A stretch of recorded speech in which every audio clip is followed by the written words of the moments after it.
This is Commercial Real Estate Secrets. I'm your host, Aviva. I'm a commercial real estate owner, broker, and your guide to low vacancy and high returns. Commercial Real Estate Secrets is at the intersection of real estate and reality, where the high-stakes world of brick and mortar meet the digital age. Ready to build your empire? This is Commercial Real Estate Secrets. This week's Listener of the Week is Sarah Beth Morris. Sarah, thank you for leaving us a 5-star review.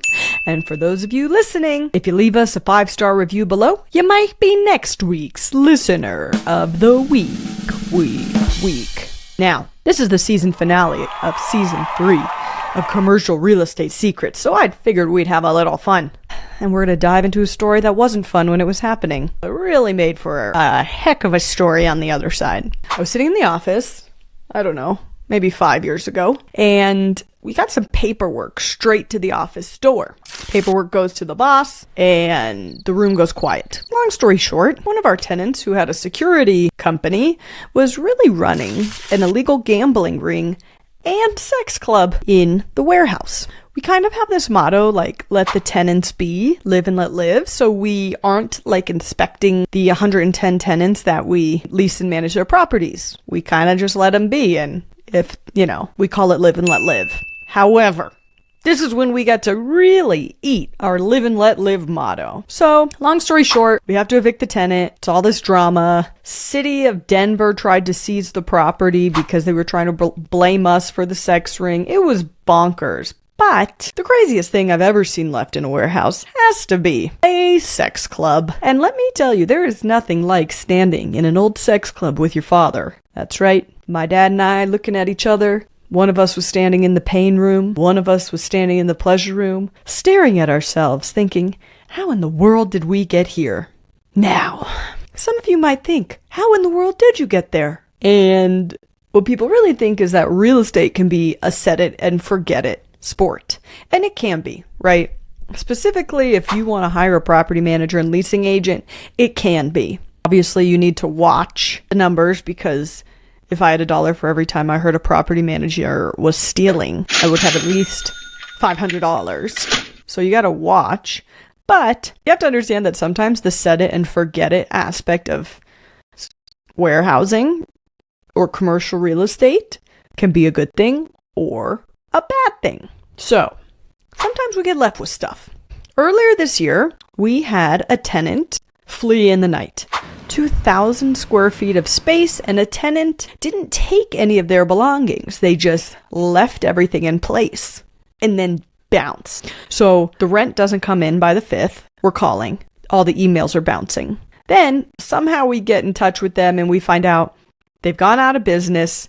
They've abandoned their unit, and we go into this unit and it's a full business in place. There was thousands and thousands and thousands of dollars of supplies in there. There was a $15,000 printer left behind.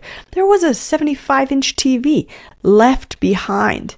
And the worst part was they said, okay, well, now you need a junk removal company to come take it. But there were so many, brand new, really high-end electronics that ultimately would have gotten put in a dump. So then it became a race to figure out people to take all these stunning brand new electronics. You would not believe what we find left in warehouses. All right, I'm going to tell you another good one. We one time rented to a tenant. The economy was bad. And when the economy gets bad, we get nicer to people who we generally wouldn't rent to. This was a group that bred cichlids. What are cichlids? Cichlids are these little fish. So the warehouse was filled with fish tanks breeding fish. And you see, the issue with fish breeding is that when the tenant stops paying rent and bails, you have to get rid of it. You have to evict them. You don't always have to evict them, but in this case, we had to evict it. So now we're evicting not only our tenant, but hundreds of thousands of fish. And evictions, you normally just take all their stuff and put it outside. We couldn't do that to the fish. So, another one of the craziest things I've ever seen was the eviction of not a school of fish, a whole university of fish. And don't get me wrong, I've seen plenty of garbage left behind too. There was this big use for a while where people would, and they still do, buy Amazon pallets for whatever, $10,000 and then individually sell the stuff out of the Amazon pallets. One time, we had a massive warehouse where homeboy just bought hundreds of pallets, ripped them open, and bounced. So now, it's a warehouse filled with a bunch of thousands and thousands and thousands of pieces of Amazon returns. You know, it's sad to watch. Sometimes I go shopping a little. But, you know, I think people really don't fully understand what it's like to actually be a landlord. Sometimes you win, sometimes you lose, right? I've heard stories of landlords who find bodies in their units.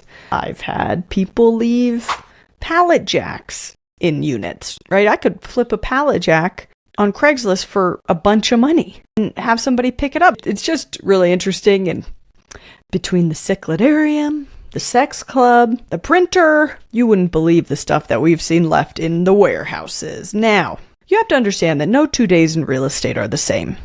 But I am going to end season 3 of Commercial Real Estate Secrets with this. In real estate, here are 3 things you must always do. 1. Follow your intuition. 2. Assume formlessness. What does that mean? Assuming formlessness means you have to be nimble, you have to be flexible. There might be a rule and you can never stick to the status quo. Creativity is crucial in real estate. And number 3, always do the right thing. Thank you so much for 3 amazing seasons of Commercial Real Estate Secrets. We'll be back for season 4 next week. Ready to shatter your glass ceiling while creating legacy and financial freedom? Head to my show notes for our free guide, How to Get Started in Commercial Real Estate.